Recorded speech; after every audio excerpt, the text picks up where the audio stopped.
கர்த்தருமாகிய இயேசு கிறிஸ்துவின் நாமத்தினாலே யாவருக்கும் வாழ்த்தலை தெரிவித்துக் கொள்கிறேன். இந்த 2 காலங்களிலும் ஆண்டவராகிய இயேசு கிறிஸ்துவினிடத்திலே கேட்கப்பட்ட சில கேள்விகளை தியானித்து வருகிறோம். இந்த நாளிலும் யோவான் 13ஆம் அதிகாரம் 36, 37 ஆகிய வசனங்கள். சீமோன் பேதுரு அவரை நோக்கி, ஆண்டவரே, நீர் எங்கே போகிறீர் என்றான். இயேசு அவனுக்கு பிரதித்திரமாக, நான் போகிற இடத்துக்கு இப்பொழுது நீ என் பின்னே வரக்கூடாது, பிற்பாடு என் பின்னே வருவாய் என்றார். பேதுரு அவரை நோக்கி, ஆண்டவரே, நான் இப்பொழுது உமக்கு பின்னே ஏன் வரக்கூடாது? உமக்காக என் ஜீவனையும் கொடுப்பேன் என்றான். ஆண்டவராகிய இயேசு கிறிஸ்து தம்முடைய பாடு மரணங்களை முன்னறிவித்து தம்முடைய சீசர்களை எருசலேமுக்கு கூட்டிச் செல்கின்றார். அங்கே தான் இந்த உலகத்தை விட்டு போகும் என்பதாக சீசர்களுக்கு சில அடிப்படை பாடங்களை கற்பிக்கின்றார்.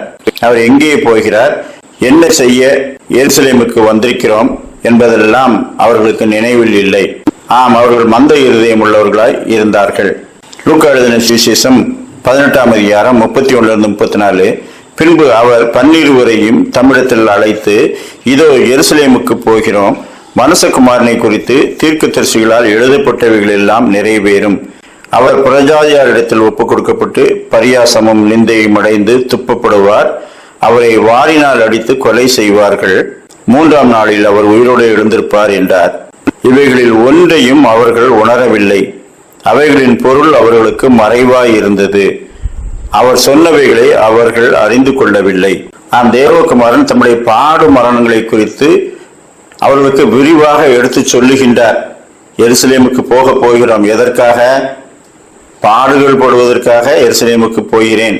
அங்கே என்னுடைய மரணம் சம்பவிக்கும், 3ஆம் நாள் உயிரோடு இருந்திருப்பேன் என்று எல்லாவற்றையும் தெளிவாக முன்னறிவிக்கின்றார். 3 வார்த்தைகளினாலே லூக்கா அதை குறிப்பிடுகிறார். இவைகளில் ஒன்றையும் அவர்கள் உணரவில்லை. அவைகளின் பொருள் அவர்களுக்கு மறைவாய் இருந்தது.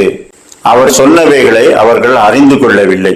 தேவகுமாரன் பகிரங்கமாய் அறிவித்தும் அவர்களுக்கு அந்த உணர்வில்லை.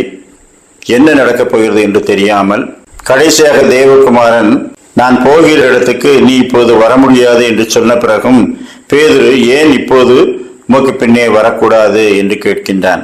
பிற்பாடு நீ வருவாய் என்று ஆண்டவரை சொல்லிவிட்டார். சரி ஆண்டவரே, நீர் சொன்னபடி நான் பிற்பாடு வருகிறேன் என்று அவன் சொல்லாமல் இப்பொழுதே ஏன் வரக்கூடாது என்று ஆண்டவர்களை கேள்வி கேட்கின்றான். பாடு மரணங்களை பேதுரு இப்பொழுது அனுபவிக்க வேண்டியதில்லை. இன்னொரு நாள் அவரை பின்பற்றி அவன் பாடு மரணங்களுக்கு உட்படுவான். அதைத்தான் ஆண்டவர் சொல்லுகின்றார். பேதுரு எப்படி மரித்தார்? பேதுருவின் மரணத்தை குறித்து ஆண்டவர் அவர் உயிர்த்தெழுந்த பின்பு சீசர்களுக்கு முன்பாக சொல்லுகின்றார். யோவான் 21:18-19, வேறொருவன் உன் அறையை கட்டி உனக்கு இஷ்டமில்லாத இடத்துக்கு உன்னை கொண்டு போவான் என்று மெய்யாகவே மெய்யாகவே உனக்கு சொல்லுகிறேன் என்றார். இன்ன விதமான மரணத்தினாலே அவன் தேவனை மகிமைப்படுத்தப் போகிறார் என்பதை குறிக்கும்படியாக இப்படி சொன்னார். அவர் இதை சொல்லிய பின்பு அவனை நோக்கி, என்னை பின்பற்றி வா என்றார். பேதுருவின் மரணம் எப்படி இருக்க போகிறது என்பதை குறிப்பாக அவனுக்கு சுட்டிக்காட்டி, அப்பொழுது என்னை பின்பற்றி வா என்று சொல்லுகின்றார். அவனுடைய மரணத்தை முன்குறித்து விட்டு என்னை பின்பற்றி வா என்று சொல்லுகின்றார். பேதுரு ஒரு கம்பத்திலே 2 கைகளும் 2 கால்களும் கட்டப்பட்டவராய் பல இடங்களுக்கு தூக்கி செல்லப்பட்டார். அவருடைய இடையிலிருந்து அவிழும் ஆடையை கூட அவராலே அணிய முடியாது. பல நாட்கள் அவர் கம்பத்திலே கட்டப்பட்டவராக தூக்கி செல்லப்பட்டார். அதை அப்போஸ்தலர்கள் அறிந்திருந்தார்கள். அதைத்தான் யோவான் சொல்லுகின்றார். அவன் இன்ன விதமான மரணத்தினாலே தேவனை மகிமைப்படுத்தப் போகிறான் என்பதை குறிக்கும்படி இப்படி சொன்னார் என்று சொல்லுகின்றார். அநேக நாட்கள் கம்பத்திலே கட்டப்பட்டவராய் கொஞ்சம் உணவு கொடுக்கப்பட்டு அவிழ்ந்த ஆடைகள் கூட வேறொருவன் தான் அவருக்கு கட்டிவிட முடியும். அவர்கள் எங்கெங்கெல்லாம் தூக்கி செல்கிறார்களோ அங்கெல்லாம் தூக்கி செல்லப்பட்டு கடைசியாக அவர் சிலுவையில் அறையப்பட்டார். சிலுவையில் அறையப்படும் என்பதாக அவர்களை பார்த்து, என்னுடைய குருவை நேராக வைத்து சிலுவையில் அறைந்தார்கள். நான் அப்படிப்பட்ட மரணத்துக்கு தகுதி உள்ளவன் அல்ல. எனவே என்னை தலைகீழாக வைத்து அறையுங்கள் என்று சொல்லி தன்னை ஒப்புக் கொடுத்தார். அப்படியே பேதுரு தலைகீழாக சிலுவையில் அறையப்பட்டவராய் மரித்தார். இந்த இடத்திலே பேதுரு, ஆண்டவரே, இப்பொழுது ஏன் உமக்கு பின்னே வரக்கூடாது என்று கேட்கின்றார். ஆண்டவர் பிற்பாடு வருவாய் என்று சொல்லிவிட்டு அப்படியேதான் நிறைவேறியது. இப்போது ஏன் வரக்கூடாது? இப்பொழுது நான் மரணத்தை சந்திக்க போகின்றேன். அந்த மரணத்தை இப்பொழுது நீ சந்திக்க வேண்டியதில்லை, நிர்ணயிக்கப்பட்ட ஒரு காலத்திலே நீ சந்தித்தால் போதும் என்று ஆண்டவர் சொல்லுகின்றார். நாம் இன்றைக்கு அநேக காரியங்களை முன்னதாக அறிந்து கொள்ள வேண்டும் என்று நாம் விரும்புகின்றோம். நாம் என்ன கேட்கிறோம் என்பது தெரியாமல் ஆண்டவற்றை கேட்கின்றோம்.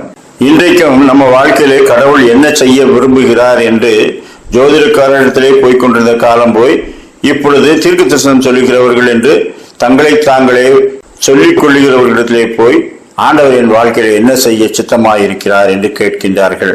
ஆண்டவர் சொல்லுகின்றார், உனக்கு நிர்ணயிக்கப்பட்டதை பிற்காலத்திலே உன்னை கொண்டு நான் நிறைவேற்றுவேன்.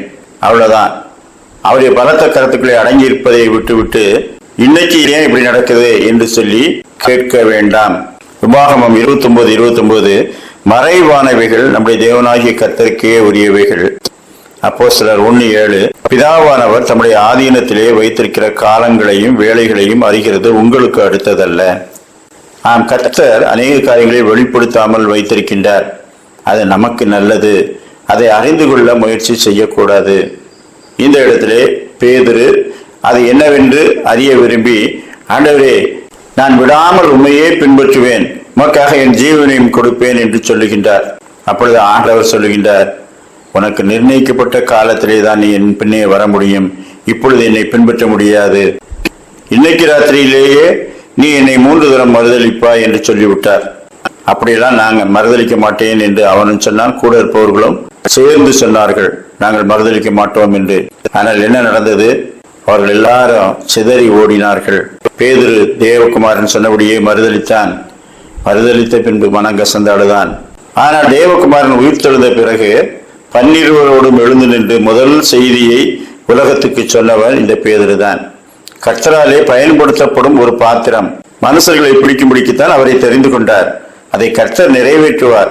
அதற்கு முன்பதாக மாம்ச பலத்தினாலே நான் உண்மையே பின்பற்றுவேன் என்று இவர் சொல்லியிருக்க கூடாது. அதனால்தான் இந்த மறுதளிக்கிற ஒரு அனுபவம் வந்தது. ஆனாலும் கர்த்தர் திடப்படுத்தி அவரை மன்னித்து தன்னோடு சேர்த்து கொண்டார். அவரை கொண்டு பெரிய காரியங்களை செய்தார். திருச்சபைக்கு நிறுவனங்களை எழுதினார். மற்ற அப்போஸ்தலர்களை குறித்து சாட்சியிட வைத்தார். அநேக பொறுப்புகளை அவர் நிறைவேற்றினார். கடைசியிலே தேவகுமாரனை பின்பற்றி அவருக்கு பின்னே போனார். அவருடைய மரணத்துக்குப்பான மரணத்திலே அவர் தேவகுமாரனையே பின்பற்றினவராய் பரலோகத்துக்கு எடுத்துக் கொள்ளப்பட்டார். சீமோன் பேதுரு முன்னதாகவே தகவலை அறிய முயற்சி செய்தார். ஆனால் கர்த்தர் அவருக்கு மற்றொரு தகவலை சொல்லுகின்றார். கட்டளை என்று சொல்லலாம். லூக்கா 22:32 பின்னும் கர்த்தர், சீமோனே சீமோனே, இதோ கோதுமையை சுலகினால் புடைக்கிறது போல சாத்தான் உங்களை புடைக்கிறதுக்கு உத்தரவு கேட்டுக்கொண்டான். நானோ உன் விசுவாசம் ஒழிந்து போகாதபடிக்கு உனக்காக வேண்டிக் கொண்டேன். நீ குணப்பட்ட பின்பு உன் சகோதரரை சிறப்படுத்து என்றார்.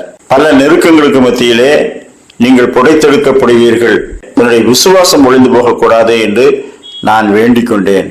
அப்படினால் உன் விசுவாசத்தினாலே இந்த சோதனை காலத்திலே நீ தப்புவிக்கப்பட்டு உன்னுடைய சகோதரரையும் சிறப்படுத்து.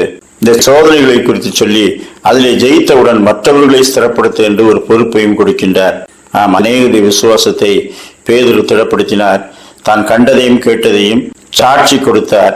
நாங்கள் தந்திரமான கட்டுக்கதைகளை பின்பற்றினவர்களாக அல்ல, அவருடைய மகத்துவத்தை கண்ணார கண்டவர்களாகவே கர்த்தராகிய இயேசு கிறிஸ்துவின் வருகையையும் அவர் கொடுக்க போகிற நியாய தீர்ப்பையும் முன்னறிவித்தோம் என்று சொல்லுகின்றார். இவர் என்னுடைய நேசகுமாரன், இவருக்கு செவி கொடுங்கள் என்ற சத்தத்தை நாங்கள் கேட்டோம் என்று உறுதியாய் சாட்சி கொடுக்கின்றார். கர்த்தருக்கென்று மரிக்கும் ஒரு இரத்த சாட்சி, அநேக விசுவாசை தட்டி எழுப்பும் ஒரு அப்போஸ்தலன். அவனும் இப்பொழுதே நான் ஆண்டவருக்கு பின்னாலே செல்வேன் என்று மாம்ச பலத்தை நம்பின போது கர்த்தர் அதை மட்டுப்படுத்தி பரத்திலிருந்து வரும் பலத்தினால் நிறையும் போதுதான் நீ பெரிய காரியங்களை செய்ய முடியும் என்பதை வெளிப்படுத்தினார். அவர்கள் பரிசுத்தாவி பெற்றுக்கொண்ட பிறகுதான் பேதுரு 12 எழுந்து நின்று மனம் திரும்பி தேவகுமாரனை ஏற்றுக்கொள்ளுங்கள், அப்பொழுது பரிசுத்தாவின் வரத்தை பெற்றுக்கொள்வீர்கள் என்று சொல்லி சாட்சி கொடுக்கின்றார். நாளைக்கு என்ன செய்ய போகிறீர் என்று நான் அறிய வேண்டாம் ஆண்டவரே, ஓரடி மட்டும் எனக்கு முன்னாலே காட்டும், அந்த அடியிலே நான் எடுத்து வைக்கும் போது நீர் அடுத்த அடியை காட்டுவீர். அந்த நம்பிக்கையோடு வாழுவோம். அவர் நமக்கு வைத்திருக்கிற அந்த மகத்துவமான பலன்களை நாம் பெற்றுக்கொள்வோம். கர்த்தர் தாமே அப்படிப்பட்ட சிந்தனை உள்ளவர்களாய் வாழ நல்ல கிருபைகளை தந்தருள்வாராக. ஆமேன்.